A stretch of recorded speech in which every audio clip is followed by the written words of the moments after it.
السلام عليكم ورحمة الله وبركاته. النهاردة مع فيديو جديد تطبيق جديد. بص بقى، في الحقيقة ان علم البشر نفس البشرية مش محدش بيحب يتعرف فيها. احنا بطبعنا بنختار الطريق الاسهل، بس لو مفيش، حتى لو مش دايما هو الصح. بس استنى عليا، هكمل لك الجملة دي اخر الفيديو. بص يا صاحبي، انا بكلمك كواحد خايف عليك، بس بجد مش جاي ابيع لك تطبيق ولا اقول لك حلو في كل المميزات. انا عايز تستخدم التكنولوجيا صح عشان ما تضيعش وقتك ولا مجهودك.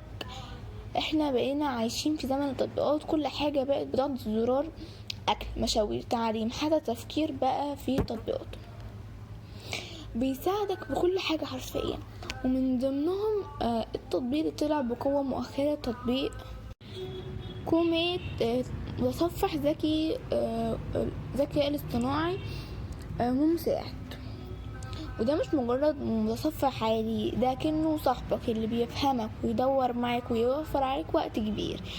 يعني الكلام ده ببساطة تطبيق بيجمع فيه متصفح انه مساعد ذكي، تسأله يرد عليك، تدور على حاجة يختصر لك النتيجة بدل ما تفتح 20 موقع وتصدع دماغك. ده ميزته قوية جدا، خصوصا لو بتذاكر او بتدور على معلومات سريعة. بس استنى كده، استخدامه ازاي صح ولا هو بيفرق؟ لو استخدمته صح، خليه اداة تساعدك مش بديل على تفكيرك انت ودماغك انت.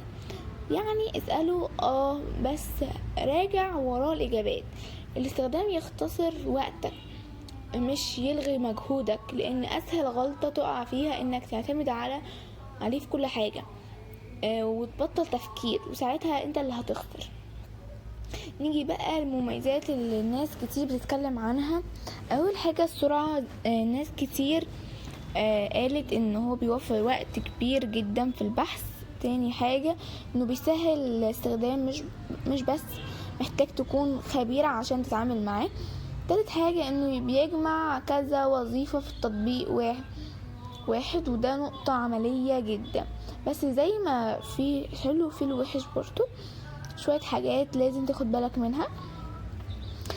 المستخدمين اشتكوا ان الاجابات مش دايما 100% صح، وده طبيعي للذكاء الاصطناعي. في ناس قالت ان احيانا التطبيق بيبقى تقيل شوية او في تهنيج. كمان في قلق ان بعض الناس من الموضوع الخصوصية، لانك بتكتب كل حاجة جواك، فبتبقى فاهم انك بتشارك ايه، ممكن تنشر الخصوصيات دي. يعني من التعليقات اللي ناس كتير تفاعلت معاها، كان بتقول بالمعنى الحرفي التطبيق ممتاز، بس لازم تحسنوا الدقة شوية، وده بيخلص تجربة مفيدة بس مش كاملة. هنا اقول لك بقى على حاجة مهمة، التطبيق ده زي تطبيقات بتكسب زيها وهي مجاني، بس يا صديقي مفيش حاجة ببلاش. غالبا الربح بيجي من تحليل البيانات او تطور خدمات مدفوعة بعد كده، او الشركات. يعني انت مش بتدفع فلوس، بس بتدفع بشكل غير مباشر باستخدامك. وعشان كده في بدايل حلوة، في بدايل مثلا زي جوجل كروم، حلو جدا.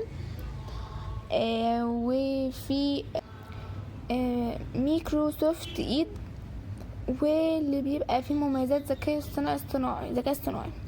كل واحد فيهم ليه استخدامه، بس الفكرة مش في التطبيق، الفكرة انك تستخدمه ازاي. نرجع بقى الحاجة اللي قلتها لك في الاول، اننا كبشر بنحب الطريق السهل. المشكلة ان مفيش كده. المشكلة اننا ساعات بنختار السهل ونسيب الصح. فلو استخدام زي تطبيق ده خلاه يساعدك تبقى ذكي، مش يخليك تعتمد عليه وتكسل تفكر. انا بقولك الكلام ده مش عشان بجد خايف عليك، وعايزك للأحسن. تتعامل مع التكنولوجيا انت اللي بتمشيها، مش هي اللي بتمشيك. ممكن ترفعك لفوق كمان جامد، ممكن تضيعك لو انت مش واخد بالك. التكنولوجيا دي صعبة قوي. لو الكلام وصل لك وحسيت ان في فرق معاك فعلا، اعمل لايك واشترك في القناة، واستنى الفيديو الجاي عشان نتكلم بصراحة اكتر عن تطبيقات وعن حاجات تانية اللي محدش بيقولها لك. سلام يا صاحبي.